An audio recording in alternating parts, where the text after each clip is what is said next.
Donc, je ne sais pas pourquoi est-ce que vous avez pris vos 6 minutes en péril.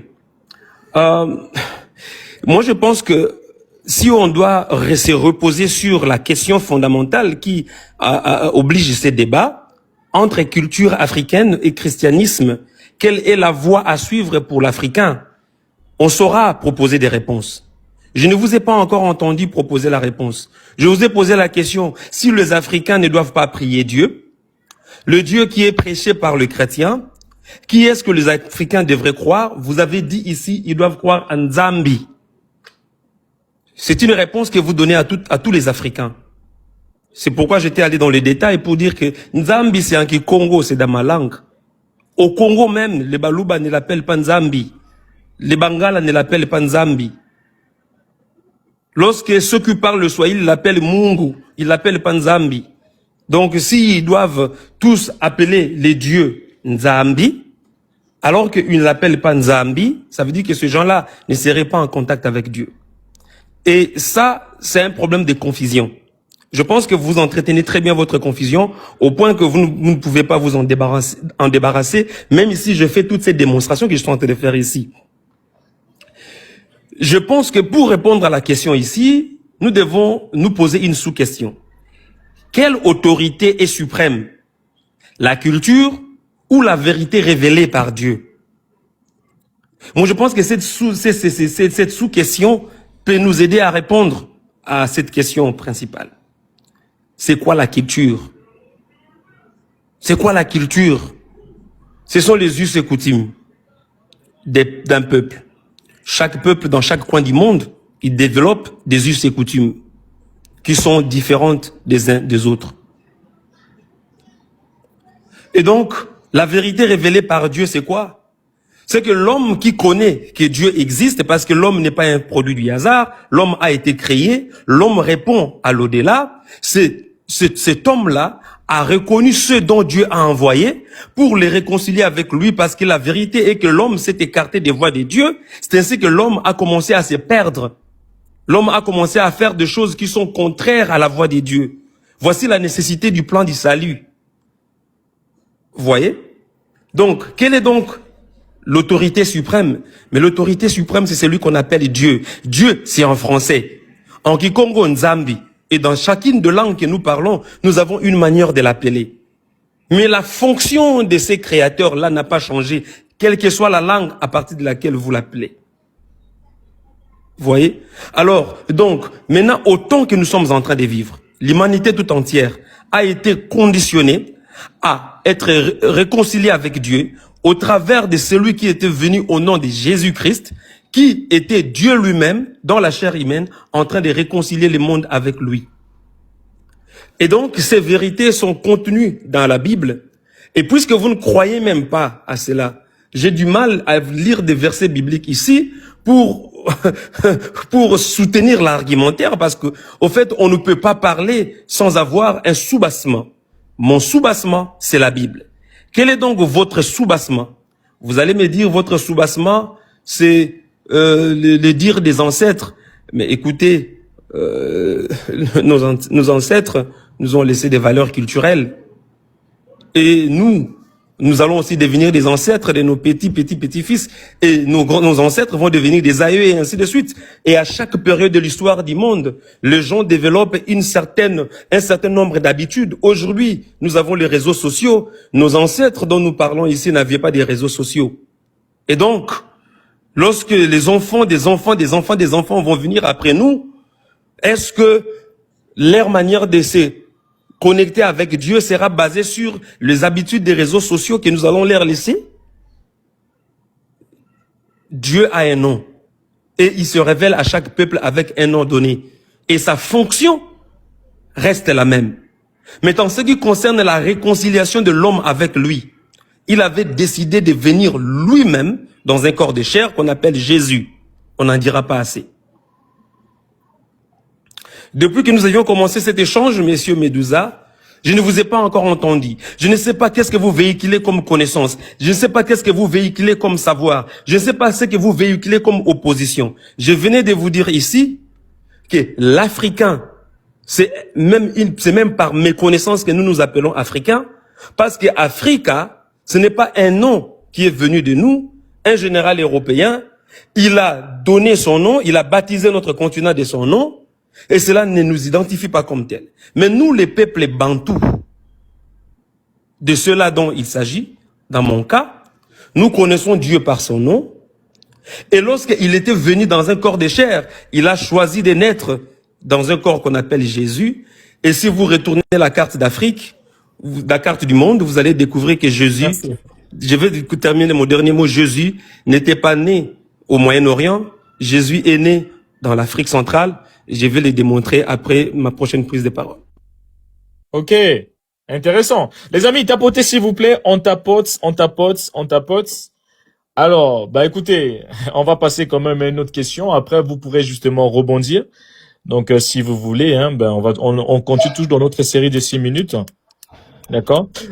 Monsieur Medusa, comme ça, vous allez justement revenir. Bon, je pense que la question que je vais poser, ça va rimer à ce qu'il a dit tout à l'heure, le dernier, ce qu'il a dit. C'est intéressant quand même. Non, là, ce ne serait pas, là, ce ne serait pas équitable. Équitable. Ok, allez-y, je vous donne vos 6 minutes. En fait, pour commencer une nouvelle série, il faut que je finisse parce que comme c'est lui qui a commencé, c'est moi qui dois terminer. Si c'est lui qui commence et lui qui termine, il aura eu plus Ah oui, de c'est temps. effectivement. Quand je vais terminer, après vous me posez maintenant la question, c'est moi maintenant qui démarre la nouvelle série. La nouvelle série, effectivement. Très bien. 6 minutes, allez-y. Moi ou bien lui, ça dépend. Alors, je t'ai posé une question depuis le début. Et les 800 personnes qui sont là ont vu à quel point tu as soigneusement évité la réponse. Celui qui évite la réponse, c'est parce qu'il n'en a pas de réponse. Je t'ai demandé qu'est-ce que ton christianisme a apporté aux peuples africains que ces peuples-là ne connaissaient pas avant l'arrivée du christianisme et qu'ils n'auraient pas pu connaître sans le christianisme. Réponse, 0. Tu n'as rien apporté comme réponse. Tout le monde t'attendait sur ça. Et là encore, tu as la chance, je ne suis même pas à 10% de mes capacités. Les gens me connaissent quand je suis à 10%. Là, je ne suis même pas à 10%. Je suis dans la cuisine, hein, avec des tomates. Tu vois, je coupe des tomates. Je suis à la cuisine.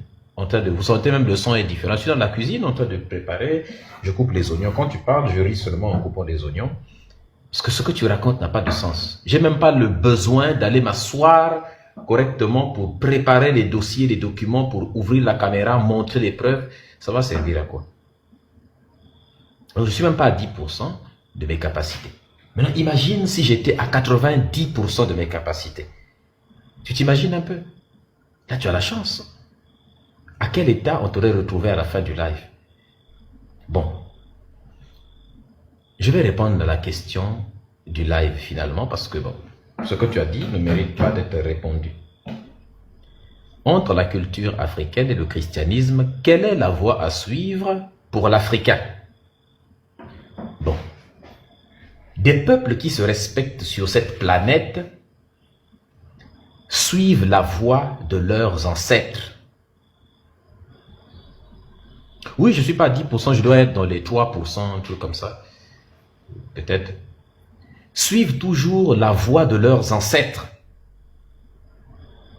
Lorsqu'on a amené le christianisme en Chine, les Chinois ont dit, nos ancêtres n'ont pas connu ce Jésus. Jésus ne nous a pas parlé de ses ancêtres. Nous, on suit nos ancêtres. Et comme pendant des siècles, pendant des millénaires, nous avons eu des grands empires, des grandes civilisations sans Jésus, et que nos ancêtres ne nous ont pas demandé de le suivre, eh bien, ils ont dit aux prêtres qui apportaient Jésus à l'époque, aux prêtres européens, dit, repartez avec votre Jésus. Nous, on va continuer avec Confucius, avec le taoïsme, qui est la vénération des ancêtres. Aujourd'hui, l'écrasante majorité des Chinois sont des confuciens et des taoïstes. C'est-à-dire que la culture chinoise authentique, le taoïsme qui est un ensemble de philosophies de vie, et aujourd'hui, ils sont les premiers dans tous les domaines économiques, culturels, scientifiques, ainsi de suite. Quand un enfant chinois naît, on l'apprend, la science, la connaissance et tout, on ne l'amène pas à aller se vautrer dans des religions. Quand un enfant chinois naît, pour la grande majorité des enfants chinois, eh bien, on leur apprend à respecter, à honorer les ancêtres chinois, la culture, L'identité chinoise a toujours la fait rayonner et a embrassé la science, la connaissance, à se débarrasser au maximum des croyances. C'est ça qui fait développer un pays. Tu ne te débarrasseras pas du M23 avec les prières et avec Dieu. Tu ne vas jamais te débarrasser de la pauvreté, tu ne vas jamais te débarrasser des koulouna avec des prières. Prie autant que tu veux, ça ne fera que s'empirer jusqu'à ce que tout le pays disparaisse. Tu ne vas pas te débarrasser des Occidentaux, de Kagame avec la prière, avec Dieu. C'est avec la connaissance, c'est avec l'intelligence, non pas avec la croyance. C'est avec la dignité, avec l'honneur de tes ancêtres. C'est ça. Parce que ton pays est un pilier pour l'Afrique. Il y a un intellectuel qui disait que l'Afrique a une forme de fusil dont la gâchette se trouve au Congo. Donc il faut réveiller le peuple congolais. Tu dois participer à réveiller le peuple pour activer cette gâchette qui fera mal à l'Occident. Mais pas dans notre pays, nous sommes là à prier matin, midi et soir, ça n'a pas de sens. La voie à suivre, c'est la culture, c'est la tradition africaine, parce que c'est ça qui constitue la dignité de notre peuple. La voie à suivre pour un juif, c'est ce que ses ancêtres lui ont enseigné. Voilà pourquoi il dit « Dieu de mon ancêtre Abraham, Isaac et Jacob ». Mais on t'a tellement pissé dans le cerveau, on t'a tellement aliéné, que tu en viens même à négrifier Jésus. Quand on a aliéné quelqu'un et que la personne est incapable d'abandonner les chaînes mentales, il commence maintenant à s'approprier les bêtises que le Coran lui a dit. Parce qu'il ne veut pas l'abandonner. Maintenant, il commence à dire, Jésus est né au Congo. Mais vous êtes comment même, hein? Donc Jésus est maintenant né en RDC. Donc Jésus était noir. Tu as une preuve de ça? Pourquoi vous faites... Qui vous livre même? C'est qui votre dealer? Ce que vous prenez là, moi je trouve que c'est trop puissant. Ça dépasse toutes les drogues qu'il y a sur la planète. Comment ça Jésus est né maintenant au Congo? Bon, va en Israël, va dire ça aux Juifs maintenant. Ou va dire ça au Vatican. Michel Audiard avait raison. Ils osent tout et c'est à ça qu'on leur reconnaît. Otep. Merci beaucoup. Alors, je pense que Monsieur Medusa a fait un lapsus. Monsieur Standby Congo a dit en Afrique centrale, pas au Congo, mais en Afrique centrale. Alors, cela dit, ça revient au même. Les amis, tapotez, et merci beaucoup. Merci de bien vouloir vous abonner également. Donc, on doit avancer quand même. Donc, la question sera Monsieur Medusa. Voilà. Donc, c'est justement, on a commencé en fait à Monsieur Standby Congo qui avait justement pris le volet de la première question. Et ensuite, Monsieur Medusa a terminé justement cette série justement des questions et réponses, ou soit voilà entre les deux, des 6 minutes. Maintenant, on va poser la deuxième question à Monsieur Medusa qui va prendre le relais. Alors après, Monsieur Standby Congo qui va finir la deuxième question. Ensuite, on lui posera la troisième question. J'espère que vous qui nous suivez, vous nous avez compris justement.